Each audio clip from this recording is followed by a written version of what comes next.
un homme est debout à l'arrière d'une charrette. Il fait rouler une lourde jarre remplie d'huile d'olive. Derrière, en bas de la charrette, il y a Barthélemy, un gamin de 10 ou 11 ans. Plutôt petit pour son âge, mais débrouille. Quand il est au bord de la charrette, l'homme fait glisser la jarre dans les bras de Barthélemy. Il la prend par-dessous, par le côté. Il sent que ça tire sur ses épaules, sur ses bras, sur son dos. Mais il l'amène jusqu'au magasin, juste à côté. Heureusement, c'est la dernière.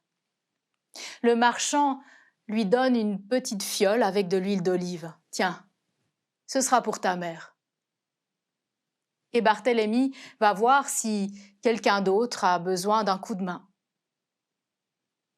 Il se fait dépasser par 4 soldats qui entourent un prisonnier. Barthélemy a l'impression d'avoir reconnu le prisonnier. Mais le groupe vient de tourner dans une rue perpendiculaire. Alors Barthélemy se met à courir.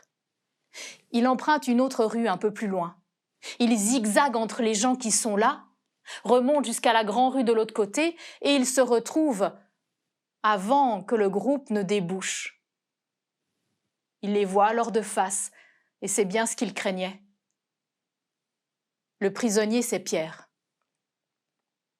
Les autorités juives ont fait exécuter Jacques, mais ils ne vont pas en rester là. Ils vont s'en prendre à tous les responsables des chrétiens. Discrètement, Barthélemy suit le groupe. Sans surprise, il les voit s'arrêter devant la prison de Jérusalem et y entrer. Alors Barthélemy se rend chez Marie, la mère de Jean, celui qu'on appelle Marc. Il frappe à la porte, c'est Marc qui ouvre. Barthélemy entre et raconte ce qu'il vient de voir. Pierre a été arrêté. Alors Marc dit qu'il va prévenir les gens de la communauté chrétienne. Barthélemy, lui, il va essayer d'en savoir plus. Il repart en direction de la prison. Mais avant la prison, il entre dans une maison. Il y a là un homme avec une longue barbe poivre et sel.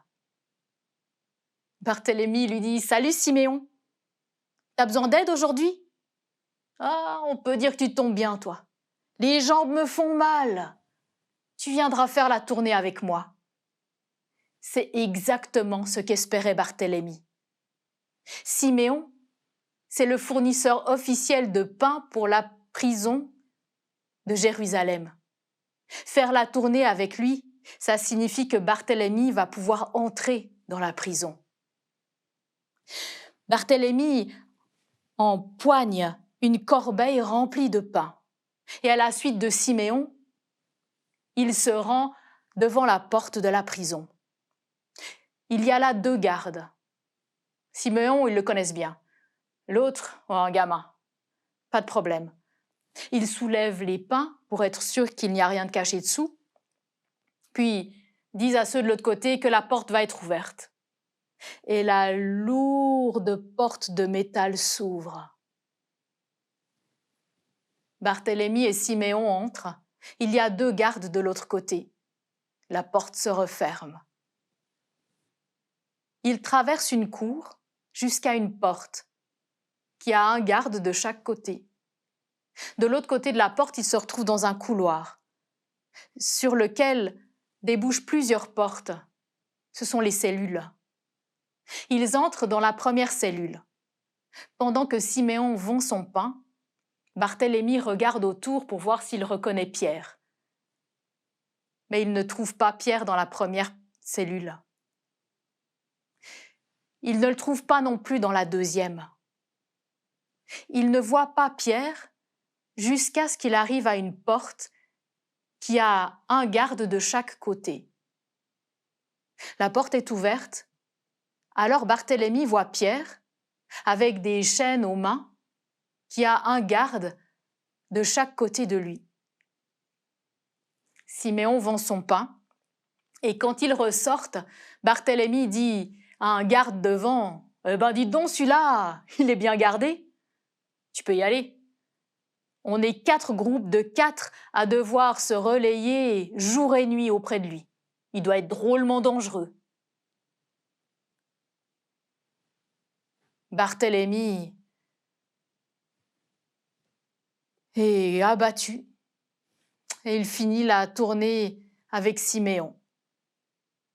Quand ils ont terminé, Siméon lui offre un pain et Barthélemy retourne chez Marie, la mère de Marc. Il raconte alors ce qu'il a vu, comment Pierre est si bien gardé. Alors Marc dit qu'ils vont prier. Il va rassembler la communauté et ils vont prier, c'est tout ce qu'ils peuvent faire. Depuis ce jour, les chrétiens prient pour Pierre et Pierre croupit en prison. La veille de son jugement, au soir, Pierre se prépare pour la nuit. Il étend son manteau, retrousse le tissu pour en faire un coussin. Il se couche en trouvant une position la moins inconfortable possible. Et il s'endort. Il fait un rêve cette nuit-là. Il rêve qu'un être de lumière entre dans la cellule. Les chaînes à ses mains tombent et l'être de lumière lui dit de mettre ses sandales, sa ceinture et de prendre son manteau pour le suivre. Alors Pierre met ses sandales, sa ceinture, il prend son manteau et suit l'être de lumière. Il sort de la cellule, sort du couloir, traverse la cour, la lourde porte de la prison s'ouvre devant eux et ils se retrouvent dans les rues de Jérusalem. Puis l'être de lumière disparaît. Et Pierre s'aperçoit qu'il est dans les rues de Jérusalem. C'était pas un rêve. Il prend quelques repères et puis il va en direction de la maison de Marie, la mère de Jean, celui qu'on appelle Marc. Quand il y arrive, il frappe à la porte. Une servante de l'autre côté de la porte demande « Qui est là ?»« C'est moi, Pierre !» La femme pousse un petit cri. La voix de Pierre, elle l'aurait reconnu entre mille. Elle part en courant vers ceux qui sont au fond en train de prier. Elle leur dit « Pierre est là !»« Mais qu'est-ce que tu racontes ?»« Il est là, il n'est plus en prison. »« Mais on sait bien qu'il est en prison. Qu'est-ce que tu racontes ?»« Mais non, il est là. Mais t'es toute seule. Oh, j'ai oublié de lui ouvrir la porte. » Alors, plusieurs vont à la porte. Pierre est en train de frapper. « Mais ouvrez, bon sang, avant que je me fasse repérer !» On lui ouvre la porte. On l'amène jusqu'à la salle, au fond. Dès qu'il le voit, Barthélemy bondit, court jusqu'à Pierre et se jette dans ses bras. Pierre raconte comment il est sorti de prison. Les gens sont émerveillés. On lui a préparé un sac. Vous direz, aux autres que je suis libre. Et puis il s'en va. Le lendemain matin, quand dans la prison on s'aperçoit que Pierre n'est plus là, on commence à le chercher partout dans la prison. Mais lui, il est déjà loin de Jérusalem. Elle est étonnante, cette histoire de Pierre libéré de prison. Mais si c'est vrai que Dieu a libéré Pierre de sa prison si bien gardée, alors à plus forte raison, il peut nous libérer de nos prisons intérieures.